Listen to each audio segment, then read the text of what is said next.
There's a battle outside and it's raging. It'll sure shake your windows and rattle your walls. But the times they are changing. Yes, they're changing.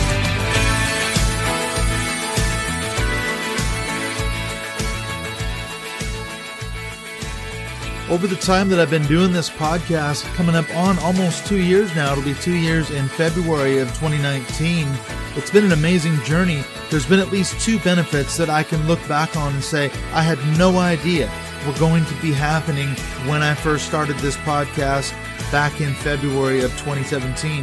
The first one is that I've been able to meet amazing, wonderful people. I've had some great conversations. I've met people in person. Most of them I've met online through either Facebook or Twitter. And in fact, this week's guest is Janice Selbie. She's another amazing person that I've had the pleasure of not only meeting, but getting to know her a little bit. And she's a counselor from Kelowna, BC in Canada. She's yet another Canadian. I think the fourth one I've had on this show. And she comes out of a fundamentalist evangelical background. She's got an amazing story. But what I love about Janice most specifically is that as a counselor, she works a lot with people who are deconverting, who are coming out of religion, not necessarily evangelical or fundamental Christianity, but just religion in general, and helping them process through the grief, the loss of community, the social costs that they've had to pay for walking away from their religion. And there very much is a cost associated with walking away from it all. You lose your community. You might even lose family members who are still in the system and who want nothing to do with you. So there's a whole piece there of working with people who have come out of religion. And this is what Janice and I are going to be getting into in this episode in just a few minutes. So it's an amazing thing to be able to meet people like Janice and all the other guests that I've had on this show over the last almost 2 years now. The second benefit that I didn't realize was going to happen was how it was going to affect me personally as a result of talking to people like Janice and so many other guests that I've had on this show. I have learned so much, and it's assisted me in my own journey, not just of deconstructing evangelical Christianity, which is my background, but also the reconstruction piece. And this is something in the last probably 4 or 5 months I've really started to focus on more, the rebuilding, the reconstructing of my identity. And I don't know if that describes you, if you've come out of religion, but if you have, and you're working through what that all means and processing through the trauma, the grief, the loss, this episode is going to be very, very practical and helpful for you as Janice and I get into the topic of walking the path of deconversion. And it very much is a path. It very much is a journey. It's going to take the rest of our lives. If you're walking away from religion, if you're walking away from your former belief system and all that that means, there are so many pieces, so many aspects to this whole thing. And I think, again, that it's good to have a person like Janice who's going to give us some practical advice, some good guidance to help us walk along this journey, along this path. She's going to recommend some good books as well that have helped her not only personally in her own deconversion, but as a counselor. In fact, she runs a counseling service called Panorama Counseling Services out of Kelowna, BC. And she works with clients, and this is what she does. This is her life's passion. And I think this will come across in this episode today. So I hope this will be a helpful, practical guide for you to walk that path of deconversion wherever you are on it. If you're just starting or you're well down the road, you're going to find something that's going to benefit you in this discussion with Janice. In fact, I learned a ton of stuff from Janice. I went and filled out a whole page full of notes as I was going back and editing this recording that we did a while ago. So I came away with a whole bunch of nuggets. So it proved to be a real helpful thing for me, kind of working through some of the stuff that I've been dealing with in the last few months myself. So just speaking personally for myself, that's one of these great unexpected side benefits of having people like Janice on the show, meeting people like her. I'd like to mention too that if you have any thoughts or comments, questions, feedback, get a hold of me on Twitter. I'm at Mindshift2018. And I will also have Janice's contact information in the show notes. So if you want to contact her or myself, you can always take a look at the show notes and find all the contact information there. I just wanted to say real quick before we get into the chat with Janice that if you want to support Mindshift Podcast on Patreon, that would be great. You can help me meet my monthly expenses, help me bringing you this show each and every month. want to give a big shout out to the newest Patreon supporter, Jimmy Brower, who was in fact a guest on last week's show. We talked when I was in Seattle, and Jimmy is one of the newest Patreon supporters. So thanks for that, Jimmy. It is very much appreciated. Looking forward to adding Jimmy into our closed Mindshift Podcast Facebook group. The really cool thing about that group is over the last 6 months or so, I've added a lot of the former guests that we've had on this show into that group. So if you want to get a hold of anyone who was on the show previously, all you got to do is join Patreon and you'll be added into that group along with a bunch of my former guests. And so we're forming a really cool little community there. Also, you'll have early access to episodes that tend to drop every Wednesday. And so there's some good benefits to being a supporter of Mindshift Podcast on Patreon. I just want to mention real quick too that we've got coming out this Sunday a special episode with ex-evangelical filmmaker Christopher Maloney.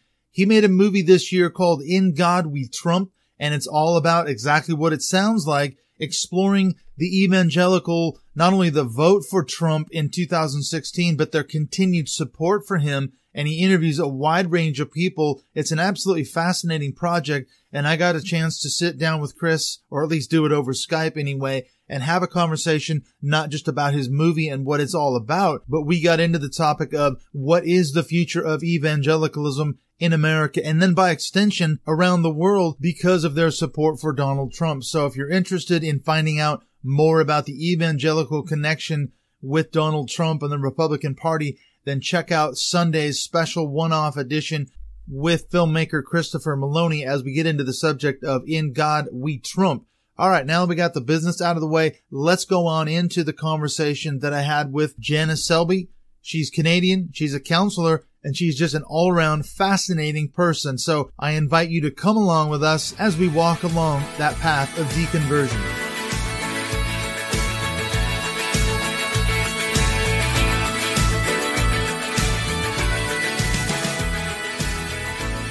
I am so glad to be joined by a new Canadian friend. We have another Canadian on this podcast. Thank you, Janice Selbie, for being a part of this show. Thanks for having me. You're coming to us from Kelowna, BC. You're actually the fourth Canadian that I've had on this show. I can add you to the growing list of Mindshift Podcast Canadians. Let's see, we've had Stacey Ray, David Hayward, and of course, Sam Morse from the Out of Eden podcast. So welcome to the show all the way from the Great White North. Go Canada. Go Canada. See, I was one of those weird ones. Even though I grew up in the States, I know who Doug and Bob McKenzie are, the Red Green Show, so I can get some of the cultural references, a lot of the SCTV and stuff like that going way back, so. Yes, the true Canadian treasure. Yeah, and I'm a huge Rush fan. So there's a lot of great Canadian bands. Jeff Healey was another one, huge fan. We went and saw Anvil a couple of months ago, which is a Canadian metal band. So, yeah, they actually came and toured North Wales, and we went and saw them. My friend said, hey, Anvil's coming to town. You have to go see Anvil, because we saw the documentary, of course. So, I don't know if you're a fan of Anvil, but they're another great Canadian band. You're more Canadian than a lot of Canadians. Yeah, well, there's a long story there, but I played American football for years over here in Britain, and I was known as a honorary Canadian. So yeah, so there is a funny backstory. I actually got a shirt that says proud to be Canadian. So I used to wear that to the away games, so I was actually, even though I'm American, it was kind of a funny story there, but so I might be an honorary Canadian. You never know. So we've been touching base, trying to get together and do this podcast. We've been probably maybe 2-3 months, I guess. We've been kind of feeling this thing out as far as how we wanted to do it and what we wanted to talk about. You are a counselor, though. What do you actually do? Because you counsel people. Is it primarily your aim to counsel people that have come out of religion? That is definitely an area of special interest for me. So I kind of bill myself as a loss and transition specialist. But yeah, people who've come through religious trauma, particularly people who have deconverted from a fundamentalist background, and that could be JW, Mormon, evangelical, Muslim, anything like that. It's a really tough row to hoe. when Absolutely. you have that loss and you're trying to put your life back together. What is it that's so traumatic about, obviously there's the issue of identity, the identity piece and those kind of things, especially if you've grown up in religion. And as you said, I think it's a good point. It's not just limited to evangelical Christianity, although that's probably our experiences as the backstory, isn't it? But it's religion in general. Why are we so attached to these things? What's this issue of attachment and loss and leaving all that we've invested in so much in? Yeah, attachment is huge. And we typically think of attachment like, you're attached to your lover or to, someone you love. You have an attachment there. But we become thoroughly attached to our religious beliefs. If you're a fundamentalist, those beliefs form your entire worldview and your community. And that's what's so different, I think, when it's religion, when it's your faith that you lose, you don't just lose your belief system, you lose your entire community. And it's tragic and it's hard to cope with. I actually view it on par with losing a spouse. It's that big of a deal. Yeah, it certainly shares a lot of commonalities with divorce as well, too, doesn't it? I have a friend who's going through a divorce now, and I see commonalities there because you've got so much investment in this relationship. And as you say, community and support, and you've been a part of this thing for years and years and years in many cases. And then to just kind of pack it all in, there's a huge sense of loss, isn't there? Just the investment is gone. And what do you have to show for it? Yeah. Nothing, I guess, in the end. Yeah, I think it's so challenging for people to admit that they have invested many years and finances and so much energy and resources into their particular belief system and possibly, quite likely, trying to convert and proselytize others along the way. And we invest so much in it, it makes it even harder than to say, you know what, I got it wrong, because that requires so much humility. Yes, that's for sure true. It's not an easy thing to do. I read a book that was extremely helpful to me looking at attachment. It's called The 5 Levels of Attachment by Don Miguel Ruiz. And I wanted to, if you don't mind, just briefly go through those 5 levels of attachment. I think it could help your listeners. I think they might be able to identify with it. I think it'd be good to talk about. I wonder if maybe first you could maybe share your little bit of your own story, because we want to get into all those great things. Do you mind sharing a bit before we get into the book about what's your own story? Because I think there's a level of credibility here where you're saying, I came out of the same kind of background. I have a story to tell as well. How did you come out? How did you deconvert in terms of your own belief system? Sure. Yeah. Well, I was raised charismatic, evangelical, really with a largely Pentecostal flavor to it. So speaking in tongues, really great, wonderful worship music. And I am a musician. So my contribution, whatever church I was attending, always focused on music, as well as running the kids club and the drama team, those types of things. So I was raised in that, and it was what I was comfortable with, felt normal to me. I had one parent who, pretty liberal and managed to hold things loosely, and that was my mom. And my dad was quite the opposite, very rigid, black and white, and unhealthy, let's say, emotionally. Very fundamentalist. I think when we experience our faith, we experience it through our personality and express it through our personality. And that was true for me as well. So I'm a fairly exuberant person. That's also how I lived out my faith. Then I married someone, and he wanted to become a pastor. And so we moved to a small town in Alberta, and he attended a very conservative Bible college there. And it was actually while we were there that I really went down that whole rabbit hole, thinking, well, if the Bible is true, it's completely true, and I better follow it in the way that it prescribes. So I started wearing a head covering, stopped wearing makeup, jewelry, started associating with a closed Mennonite group called Haldeman Mennonites. that was quite an adventure. Quite a journey. It really made my circle very small. I can imagine. Yeah, I have a friend who was a pastor of a Mennonite church in Canada. So yeah, he can probably identify with some of the things you're talking about. So you went down this literalist kind of route. No radio. The only way that we even found out about the 9/11 tragedy was because the clock in our bedroom was a clock radio, and the night before I had accidentally switched the alarm to radio. So we woke up to news of the towers coming down. Otherwise, I don't know how long it would have been. You were that isolated from the world. So we found out about that. And insulated. Yeah.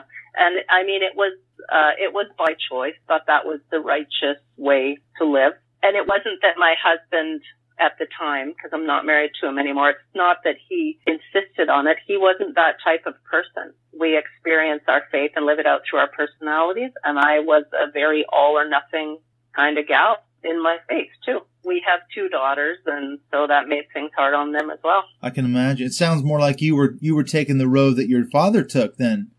As much as that may have been painful as a kid growing up in that home, you kind of turn around and become a fundamentalist, super fundamentalist, kind of the way he went. That is a really interesting thing that you went that route. I have siblings, and they range from agnostic to atheist, and they watched me just, think further and further into that ultra fundamentalism, and they just shook their heads. None of them said anything to me. And even my mother, I'm sure she was scratching her head. None of them said anything to me. But since my deconversion, I have become extremely very close to my brothers. And that's a wonderful joy that I didn't know before, now that religion isn't blocking the way between us. And you're not trying to proselytize them constantly? Was that part of the dynamic that you had? No, my brother set me straight on that pretty quick when I first got married, and we invited him to come visit us. And I think the first night we were having dinner together, and we said grace, and my brother said, "Okay, that is the last time you will ever discuss religion with me." The first and it was the last time I ever discussed religion with him. I knew that it was off limits, and I didn't want to disrespect him. He had a good boundary there in that sense, but how did you end up deconverting them? I mean, a lot of people just go further and further down that road, as you say, and end up digging in way deeper because they're the righteous ones, isn't it? That's what appeals to people, I think, in such a system. As you said, this is the righteousness of it all. I'm doing all the right things. I'm reading the Bible literally. I'm actually applying a lot of it literally. I'm super righteous. How do you get out of such a system? How did you get out? Yeah, that's a great question. So my marriage, my husband at the time, he played a big part in my deconversion, even though he did not deconvert at the same time as I did.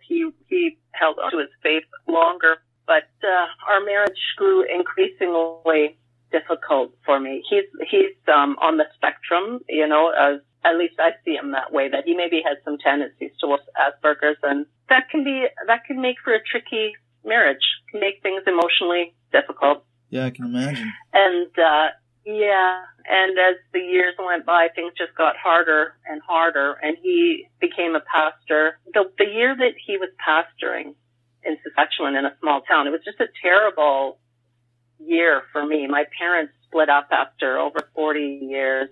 My youngest nephew went to prison. He murdered someone. There were just a bunch of things that happened. Very traumatic. And it was just one after another. And then the church didn't want us. We ended up leaving, and the marriage was under strain, and there were multiple losses that we were having. And then unfortunately, our youngest daughter was diagnosed with a life-threatening illness, and we didn't have adequate medical coverage, so we went bankrupt. And that was just it. That was the final straw. That was it. I thought, I don't know anyone who's tried harder than me to live according to the Bible, and I'm just getting a constant, it's raining shit on me all the time. Like it was so painful, and I didn't understand it. And my church family was decidedly quiet. No one was trying to help or reaching out to us. It was just crickets. and it was really painful. So at that point, I realized, no, this isn't working for me. But it was so scary because it was all I had known. I'd been indoctrinated thoroughly from birth, and I realized I had to find my own way out. My husband couldn't help me. My pastor couldn't help me. But there was a bookstore across the street from where we were living, and I would sneak over there, and they had a room in the back that was covered. It was closed off by a curtain, and it said occult books and alternative religions. And I started sneaking in there and looking at books. And one day I found a book that I thought could maybe make some sense for me, but wouldn't directly send me to hell. So I bought the book and I ran home and I tucked it in the safest place I could think of, which was my underwear drawer, because I thought not even God would look in that drawer. God won't even go in the underwear drawer. And I just eventually made my way through that book and started reading some other authors, and I realized, I have been duped. I've been indoctrinated. This is not the truth. So that was kind of the real beginning of my deconversion. But I'm still unpacking it. And this is 5 years later. I'm still unpacking that baggage. There's a lot of baggage for sure. And we were talking about this the other night, that things can still trigger us, even though we've walked away from it perhaps 5, 10, 15, however many years it was. Strange things seemingly can just, bam, all of a sudden you hear a worship song, or you hear someone says something, or you see a bumper sticker, or drive by a church and you see a sign out front, whatever it is, and you're right back in it. And all of a sudden you realize, okay, I've got a lot more work to do here. So you're still feeling like you're unpacking and you're not disentangled completely fully yet, are you? It's a lot of work. It really is. Yes. And surprising things will come up. So my partner and I, went out to a Halloween party, and part of my costume, I put dark red nail polish on my fingernail. And I realized that in my life, I've never ever worn dark red fingernail polish because I was not allowed to when I was growing up. And then I certainly didn't allow myself to as a fundamentalist. It represented, a racy kind of lifestyle, or whatever you want to call it. And so for me, when I put this red nail polish on my fingernails, it felt so shocking. It actually felt very liberating. I still have it. It's all chipped and coming off now, but I still look at it and I think, I can't believe for, 43 years of my life, I was so controlled by that belief system. You couldn't even wear nail polish. Yeah, it's that pervasive. My nail polish. But, triggers just serve to remind us that we've suffered a really significant loss. And so that trigger for me, that one wasn't too bad, but sometimes, you can be out somewhere and something triggers you and you go into full-blown panic mode. You have like a physiological response to it. And there are things that we can do in that moment to try and mitigate that, to try and regain control. So I don't know if you want me to talk about that, or. That's something that I hear about a lot, and I experienced it too. Mm-hmm. And I think the thing about the whole triggering experiences is that you're blindsided. When I used to play American football, the worst hits I ever got was the ones I never saw coming. You're running down the field, you're looking over somewhere else, and bam, somebody lays you out and you never saw the hit, but you sure feel the hit. And that's what I feel like when things happen. Away. Yeah, it just takes your breath away, and you can't prepare for it because, of course, you don't know it's coming. It just happens. So how do you deal with something when you are triggered and you're suddenly, there's that loss of control or whatever? What do you do? Well, I think if you're in a situation like you're with other people and you have to try and regain your composure, if you can immediately take a little break, like get to the bathroom, get somewhere private, so your face is flushed, you're breathing heavy, you're having a real PTSD kind of attack. So get yourself a little bit of privacy, and you need to remind yourself that you are safe right now. You're safe, and give yourself permission to leave if you need to leave. And another important thing that's going to help calm you down is to try and name the emotion that you're feeling, because when you have to stop and think about that, it gives you a little bit of emotional space. It gives you a little bit of relief from the feeling because you're stopping, okay, what am I? Am I angry? Am I sad? What's going on? So you think about that and you just remind yourself that you're safe. You can go resume your evening. But later on, what you want to do is reflect on it. Think about that intense response that you had and trace it back. When was the first time I ever remember feeling that intense emotional response? Because if you can trace it back to that first time, if you can identify the initial incident, it can help tone down that trigger response the next time.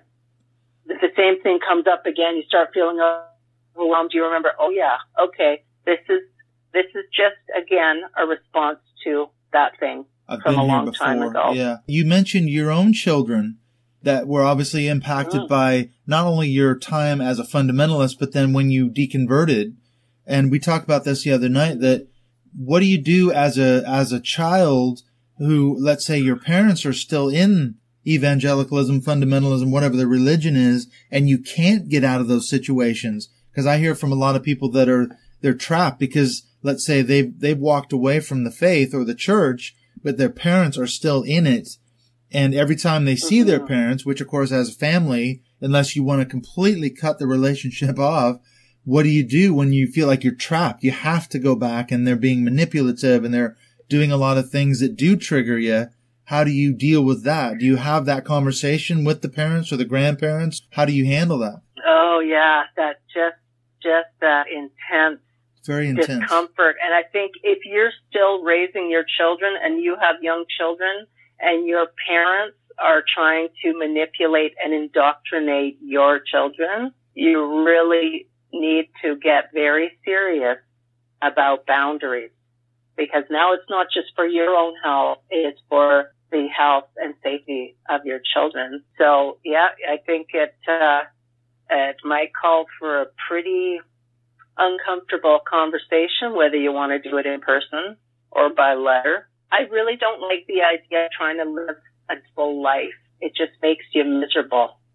I believe in being your authentic self. So I can tell you, for my dad, we have always had a fairly complicated and conflicted relationship, and we still do. But so I eventually had to tell him, Dad, I don't believe the same way that you believe anymore. I'm actually not even a Christian anymore.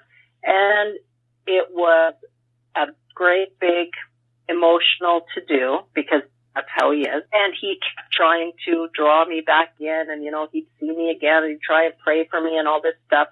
And I finally said to him, Dad, if you want to maintain a relationship with me, we can't discuss religion anymore. And if you bring it up again, I will have to end our visit. And I had to do that on a few different occasions, not every time. Sometimes he's able to control himself. And I do have compassion for him. He really believes in hell. Oh, and yeah, he's scared I'm going to go there. So I understand that fear as a parent. And I think that's a lot of the motivation. He doesn't get to exercise control over me. It's one thing to say, okay, you have your sets of beliefs. You can believe in hell. You can believe in the literal eternal conscious torment and flames and all that. But when you start to push it on me, especially as a family member, this is when it gets very difficult. I'm glad that you were strong enough to have those, because it wasn't just one confrontation with him, was it? It's been multiple times and he just can't or won't stop pushing and pushing and pushing. Yeah. But of course, that's the thing. They're so concerned you're going to go to hell. They think I'm somehow responsible for your salvation too. Why can't they just leave it up to you and say, well, hey, God's in control. If that's what I believe, Janice is bound for hell now, but maybe God will turn it around and she'll get saved and come back into the fold someday. I don't know. Oh, he has told me that he actively prays that my siblings and I will go through very tough times in order to bring us back. That God will, essentially punish us in order to break us, to bring him back. Yeah. And I really try to control my temper and keep my tone even. But what matters is that I do exercise those boundaries. Sam, I'm sorry you feel that you have to pray such a difficult prayer. We need to change the topic now, or it's time for me to go. You have to draw those boundaries. And you have to think too, what kind of a God is he ascribing to here? That would, if you think about what he's saying, God is going to punish you and your brothers, your siblings, to the point where you'll repent and come crawling back and love this God. So it's very problematic, this God of evangelicalism or fundamentalism. So that's a whole nother thing. Sounds a lot like a husband abusing his wife. You will love me. Exactly. And if you do not love me the way I want you to love me, I will beat you. I've heard it described as an abusive type of relationship. If you just describe the relationship to someone without mentioning the word God or Jesus in there and just described the relationship or the dynamic, they would conclude that you're talking about an abusive relationship. And then you say, "Oh, I'm actually I'm describing God here." This is really where it gets strange. And yet evangelicals continue to worship and love and adore this God that they claim to serve. So, yeah, I don't quite understand it myself, but there's a lot of cognitive dissonance, though. If you actually start pointing these things out, they get really upset. Sometimes. Oh, yeah. They can really, their heads are going to explode. That's absolutely right. Actually threatening their identity if you start threatening their belief system. And now we're getting into the issue of identity, and it must be something as a counselor you deal with a lot. You kind of specialize in this issue of attachment and identity and worldview. That's a huge thing, isn't it? How did you get into this counseling? Because you have a fascinating story. You come out as a fundamentalist, and you get out of that, you deconvert, you're still disentangling yourself. What made you get into this field of counseling? And why are you focusing on these issues of spiritual transitions and deconversion and all these things? Well, it was so traumatic for me to lose my faith. It really concerned me because I thought, if I have lived my entire life being completely duped, how can I ever trust myself to be able to discern the truth from a lie ever again? So it really got me interested in psychology, particularly looking at issues of mind control, how people are drawn into cult and fundamentalist thinking. And so that's really what got me interested in studying psychology and counseling. And we have so many different people and ideologies vying for our attention and our energy all the time. I mean, if you look at advertising and all that kind of stuff, we do well to pay attention to those tactics that are being used so we can brace ourselves against them. What is it that draws people to fundamentalism in particular? Because that, like you said, that there's something going on with that. In fact, it's funny because in a couple of weeks, there's going to be a series on one of these crime channels on TV, and it's all about twisted faith, about how people get into cults and do all kinds of bizarre stuff. What is it that sucks people into that kind of mentality? Well, part of it for sure is our innate need and desire for security. We can't learn, we can't thrive if we do not feel secure. And religion holds out the notion of comfort, comfort in an afterlife. And certainly you see religion really flourishes usually in nations that are war-torn and ravaged and poverty-stricken. America is really kind of its own weird little island in the sense that it is a very prosperous nation, but people have really fallen prey to fundamentalism. So people want comfort. They want to be comforted. Also, if people are dissatisfied with their lives, or if they are unsure of who they are, if they're having any kind of identity crisis, they'll tend to really latch on to something that they can get behind and believe in. And that becomes their identity. And that's really, when we start going through the different levels of attachment, that's really drawing you into fanaticism. And the danger with getting to that level is you stop seeing the humanity of other people. That's when violence becomes acceptable to you, and the ideology now becomes more important than the actual, your identity becomes more important than the actual concepts that you were drawn to in the first place, like love. You get subsumed. It's more important now to say, yeah. I'm a fundamentalist and I must subjugate everyone else to become a fundamentalist. So That's really the twist that happens when you get to the level of fanaticism and fundamentalism. Absolutely. I think I heard somewhere the other day someone said that the hallmarks of fundamentalism across the board, whatever religion you're talking about or political as well, they claim to have the answer to whatever the question is, whether it be biblical, theological, political, whatever. And not only do they have the answer, they know how to, their job is then to make sure that everyone else knows the answer as well. Like you say, you can get subsumed into this system and become a fanatic. And we've seen that throughout history for sure in cults and even in just mainstream churches. I think there's cult-ic or cult-like behavior that we see sometimes in churches as well, where you kind of get sucked in and then you realize, whoa, wait, who have I become? Who is this person? I don't even know who I am anymore. And fundamentalism, any of us could become fanatics about virtually anything. So the difference between fundamentalism and fanaticism is that fundamentalism primarily revolves around belief.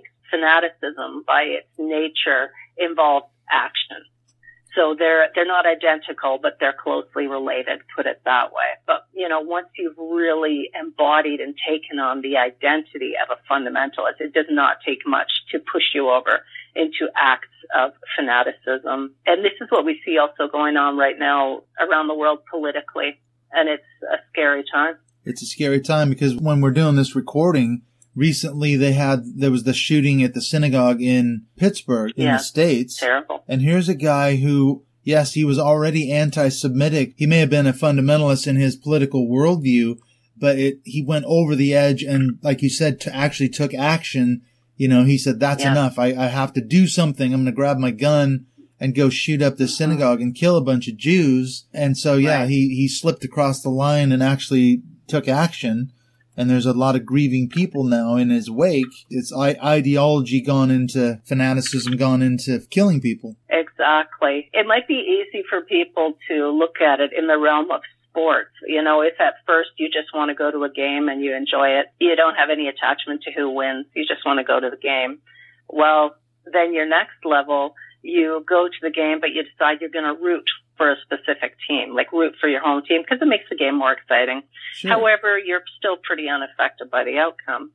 Well, then the next phase, you're now a loyal fan of that particular team, and it's now become part of your identity because you feel purpose and belonging and identifying with that team. And if they lose, you kind of are in a bad mood. But the next phase after that, your identity as a fan now is the model by which you accept or reject others. You debate others constantly about why your team is the best. You yell and shout at members of the other team, but you stop short of physically fighting them. But the next stop is exactly what we're talking about, the level of fanaticism. You now worship your team. You have a rigid attachment to the team ideology. You insist that your family members all wear the team jersey, and you'll reject and disown your kids if they root for the other team. You've lost respect for humanity. You'll resort to violence to impose your view. And that's a lot of what we see going on right now. Politically, religiously. Is that what you were talking about earlier? You mentioned you had something to share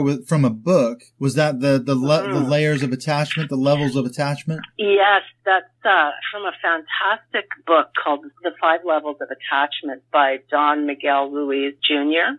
Right, so that's his model. And he gives some different examples. A sports example is just one, but it made it so clear for me, the different levels of attachment. And I was able to look at my own attachment to religious fundamentalism and see all those different stages. And it took, for me to abandon my fanaticism, it really took a series of unfortunate events.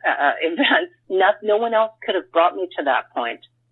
I had to be shaken up in order to actually lose my faith. So how do these levels of attachment function when it comes to religion? Because your sports analogy, that's a great one. I can kind of chart my own journey in that as well, because I'm pretty passionate about American football, and I can see. Well, I started out at level 1, and I haven't progressed to the range of violence and all that, or demanding that everyone wear the same jerseys. But luckily, my wife and I both support the same team, so there's not a problem when it comes to that. But I'm way more competitive than she is. Well, and it's normal to bounce back and forth between the first 3 levels.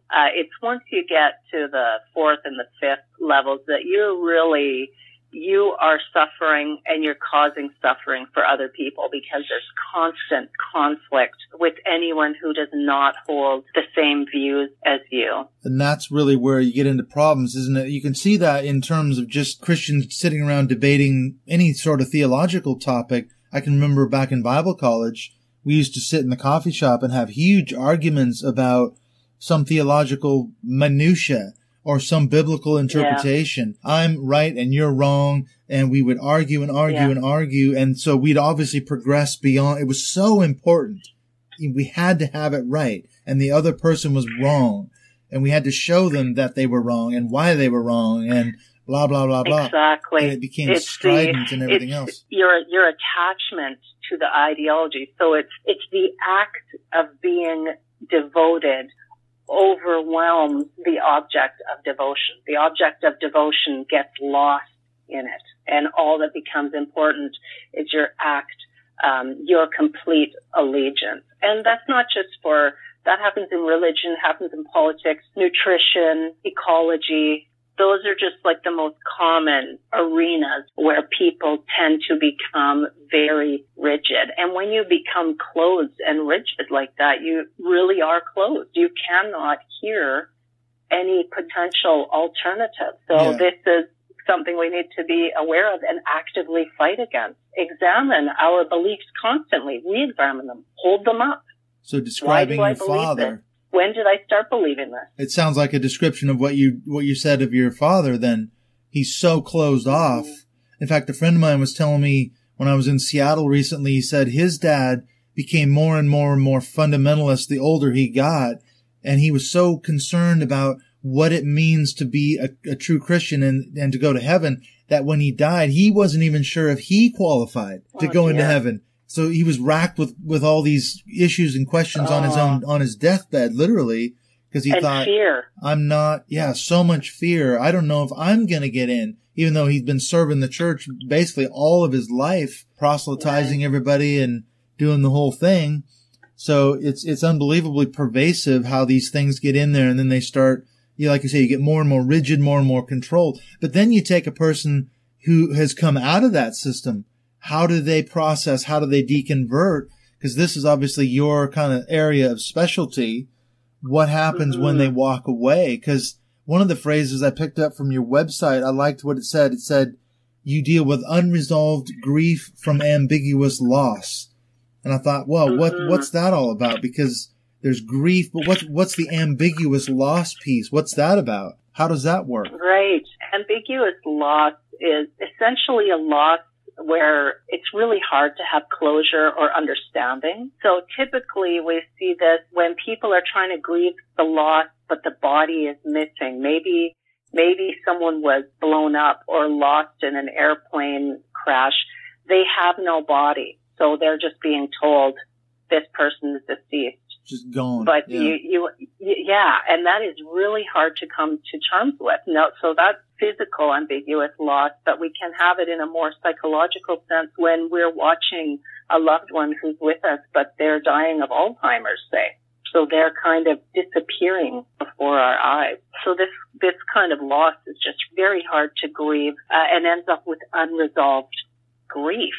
So I also look at religious, like the loss of your faith, is also kind of a disenfranchised grief. So you experience a loss that is not really openly acknowledged. The rest of society doesn't really have, well, so what? So you don't believe anymore. It's like not believing in Santa Claus. Yeah, big deal. That is not right. We've lost our entire community. We've lost our entire assumptive worldview, but we're not permitted to grieve it because no one else will understand. That's why it's so important that we connect and find community and rebuild community for ourselves. And that's what I'll be going over in my course that I'm developing right now. Yes, that's a great segue. We talked a little bit earlier about this. You're going to be doing an interactive online workshop. Can you tell us what it's called and sort of how it's going to work? What are you going to cover in your course? Yeah, thanks for bringing that up. It's about divorcing religion. And so it'll be a 6-week course, and it's using the metaphor of marital divorce, looking at losing our faith and the different steps that we go through when we're walking through divorce. So some of the topics I'm going to be covering are realizing it's over, honoring your losses, separation agreement, who are you now, getting along with your ex, and plenty of fish, finding and building your new community. So we'll be meeting once a week and having an online support group with each other. And then at the end of that time, everybody receives a written PDF, and it's homework that I want them to examine and do throughout that week. And then we'll discuss it the next week. I think it will be really helpful for people who are trying to integrate into their new world. It's very difficult because, yes, as you say, on one hand, we're grieving the loss and all the investment and everything else. But on the other hand, you can stay stuck there in the anger, in the bitterness, in the grief and the rage. And there's a lot of rage out there. I mean, I've gone through those stages where I've been very, very angry at what have I done with my life here? I've been over 20 years serving the church in academics and ministry. And I could have had a lot of other careers that would have made a lot more money and been more profitable and probably more enjoyable, less stressful for sure than being a pastor and a teacher in a Bible college and all that. But I can't just wallow in that. And I know that's not healthy to stay there. But then how do I move on and reconstruct? That's something that's been very near and dear to my heart in the last probably 6 months or so. Yeah, reconstruction. If you find yourself perseverating, so that's when you're getting stuck. It's like, remember when records used to be vinyl, right? And you gotta skip in the record, and the needle just keeps going over and over on the same thing over again. And that's what it's like when we get stuck in a train of thought. Like, I'm so angry that I've had this loss, I've wasted all this time. So if you catch yourself doing it, you need to actually stand up and go do something. Change position, go for a walk, make some coffee, whatever it is. You need to really physically do something to break that chain of thought. And then there are other cognitive behavioral techniques that I'll be teaching people and working with people in my course to help them get over that. And that's definitely a part of grief. That's just part and parcel with transition. We do have to review what happened. The point is not to get stuck there. And that can bring us to the sense of void. We have this huge void now. We've had this loss. Whatever can take the place of this gigantic void left by the loss of my community. But I want people really to start looking at that void as something potentially very, very good. It signifies the death of your old self, but it's fertile ground for the creation of your new self. It's amazing. So it actually can be a very hopeful place. Helpful and healthy place. And I think too that it's good to have a person like yourself that's a therapist, a counselor who came out of that background too, and you're not a practicing Christian. I was talking to someone the other day and they said that you need to avoid going to Christian counselors. Not that they're evil, horrible people. It's just that they're more likely going to try to talk you back into the church. They're operating from this sort of biblical counseling model, whatever that means. Yeah, whereas they have an agenda. Yeah, they have an agenda. You don't have that same agenda. You're not trying to talk people back into the church or back into the faith or whatever. No, my agenda is your freedom. That's what's on my agenda. Whatever is holding you down or holding you back, that is what needs to be examined and fairly thoroughly examined. And then once you have examined it, then we can start you on a road to recovery, to building the life that you want to live, and for your own reasons, not to please someone else. Exactly. That's hugely important because most of our lives, if we were raised in evangelicalism or the church, it was about pleasing the pastor or pleasing our parents or pleasing someone else other than what were good, healthy choices that we needed for our own mental health. That's a huge thing, isn't it? Absolutely huge.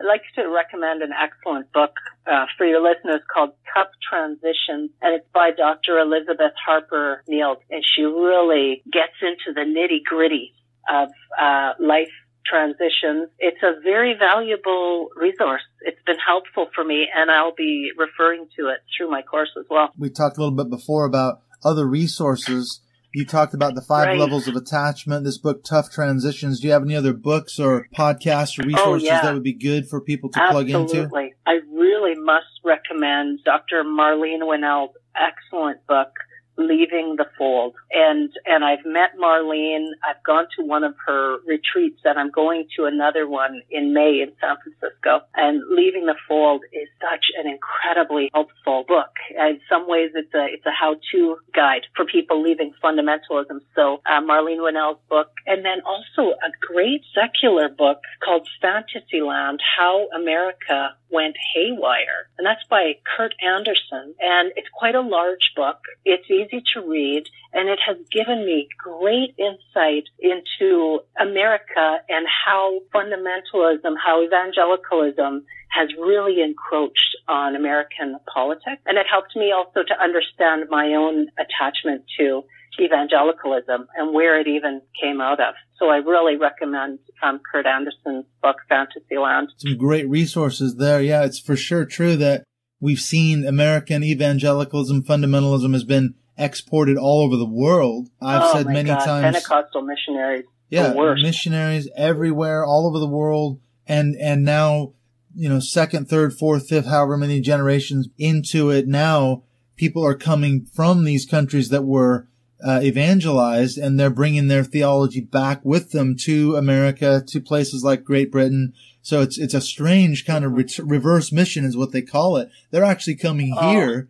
to try to proselytize British people and American people coming from Africa and China, and they're bringing this bizarre American theology. And countries like Nigeria, which are now completely saturated with Pentecostal views, but they also have then incorporated their own particular African views into it. And so the superstition would just blow your mind, and it is not only challenging, but can actually be deadly. Yeah, it's in very Nigeria and in some of those countries for people to try and live lives that are not evangelical. It's really sad and scary. A friend of mine said that even if you're not religious at all, it doesn't matter. You've been affected by religion, as you point out, in society, in politics. It has affected all of us and is affecting all of us. Choices that politicians make are being pushed and informed by certain religious groups. Certainly in America, people are being affected by it. We can't escape it. It is all pervasive. It's all over the world. Right. So yeah, we've got a lot of work to do here. This is an ever-growing community, though. That's the good news. And in fact, we talked about hopefully next spring doing some sort of a seminar, live podcast in the Seattle area. So we're working on that. Hopefully we can get you to come down in March or April of 2019. So that's something to look forward to if we can put it all together in the Seattle area. Oh, yeah. I'm very excited about that. I just am so thrilled that you're doing that and that you would like me to participate. Oh, yeah. Because I felt like I was alone for so long. It's only been within the past year that I have actually really connected with others who have walked the deconversion journey. Yeah, and it's made a huge difference for me. It's very empowering, and it's certainly, I think it's helpful to, when you give people the language to describe their experiences. I mean, that's been a huge thing for me. Hearing someone else describe what I've been through or I'm going through is massive, isn't it? When you actually go, yes, that's exactly what is happening to me or has happened to me. And now I can put words to it, and you can actually start to process these things then. And like you said, we're not alone. There's even just the ex-evangelical Facebook group. There's over 3,000 people in that one group alone. And there's other groups on Facebook and Twitter. And it's expanding that community, that ex-evangelical, ex-fundamentalist community. So it's great to meet up with people like you. And I love the fact that you're helping people to process through this stuff. So you are a great resource. I'm aware that time is kind of getting short. Is there anything else you want to give us by way of resources or things that you could recommend for listeners who might be processing through this stuff? I mean, if you've come out of the church, what's the next step? Is it obviously it's a good thing to contact someone like yourself. That's a good first start, isn't it? Right. Yes. And certainly people can find me on Facebook, or they can reach me on Twitter as well, at Divorce Religion on Twitter. So that's your Twitter handle. I would just leave your listeners with the suggestion that they actively work to grieve their losses. So that might mean writing it out. It might mean you write a letter. You could tell a friend what you're going through. You want to work that anger out. You can yell at a picture of Jesus. You can pound nails into a Bible. You have to find a way that resonates with you just to grieve those losses. You want to get that grief out so that you can really move ahead. Find some kind of releasing ritual that works for you. I think that can be so helpful. Your analogy about the record being stuck in the groove at any one point in this process, as we're walking away from it, we can find ourselves being stuck in that groove. So I think it's helpful to have a good supportive community around you, isn't it? It's absolutely massive to have support, people to talk to, people like yourself, people that I have on this show that I talk to even now. I say, okay, I'm going through this stuff. I can put it out there. Am I nuts, or is this, no, this is normal. This is, well, you probably are nuts, but it's still normal. No doubt about it. Yeah, we really need to build up our own arsenal of resources, fill our own toolbox, because we've been inadvertently filled with junk through so many years of indoctrination. So we've emptied that toolbox. We've thrown that one out. But now we have to be finding our own tools for this new life that we're building. It's absolutely critically important for sure. Well, listen, Janice, thank you so much. You've given us a lot of wisdom about this divorcing yourself from religions and how to process what happens after that. So I'm looking forward to hearing how your course goes. You saying that's coming out in January? Your online course is going to be starting sometime around the new year? That's right. That's what I'm aiming for. And I'm just hopeful that it's going to really help a lot of people. And thanks so much for what you do, Clint, and for offering this platform to others. We're all just trying to help one another make sense of it all. We're all just trying to make sense of it all. Listen, Janice, thank you so much for being a part of the show. I've learned a lot, actually, in this, just talking to you in about an hour here. I've learned a lot. Now I've got to go away and process more stuff. So thank you for that, by the way. I've got more work to do. Okay, you take care of yourself, and hopefully we'll talk again soon.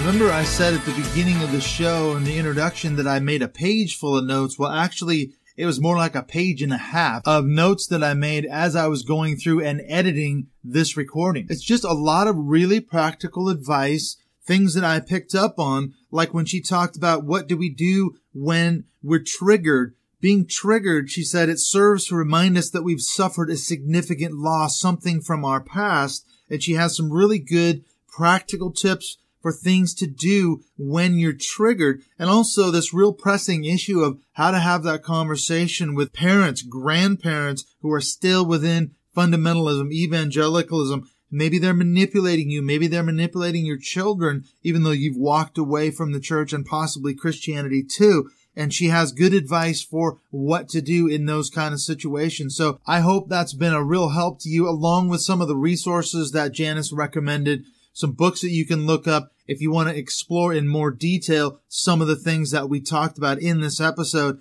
As I mentioned at the beginning, if you want to get a hold of me, give me your thoughts or comments, you can find me on Twitter at Mindshift2018. And be sure and check the show notes for Janice's contact information too. Don't forget also, next Sunday we have a special one-off edition coming out with filmmaker Christopher Maloney talking about his movie In God We Trump. The week after that, back on our normal Friday, I'm going to be bringing you a conversation with author Steve Slocum talking about his book, Why Do They Hate Us?, which is all about Muslim American or Muslim Western relationships and promoting dialogue and respect for other alternative points of view other than our own. And that is a fascinating conversation that I had with Steve. It was a live recording that we did in Seattle when I was back there in September, just before the live podcast that I did with Stacey Ray. In fact, I've been very busy. I've done a lot of podcast recordings already. So there's some fantastic content headed your way. So I'll see you next Friday with Steve Slocum. Don't forget to check out the special edition on Sunday with Christopher Maloney. So thanks for joining me and Janice Selbie. I'll catch you again right here on Mindshift Podcast.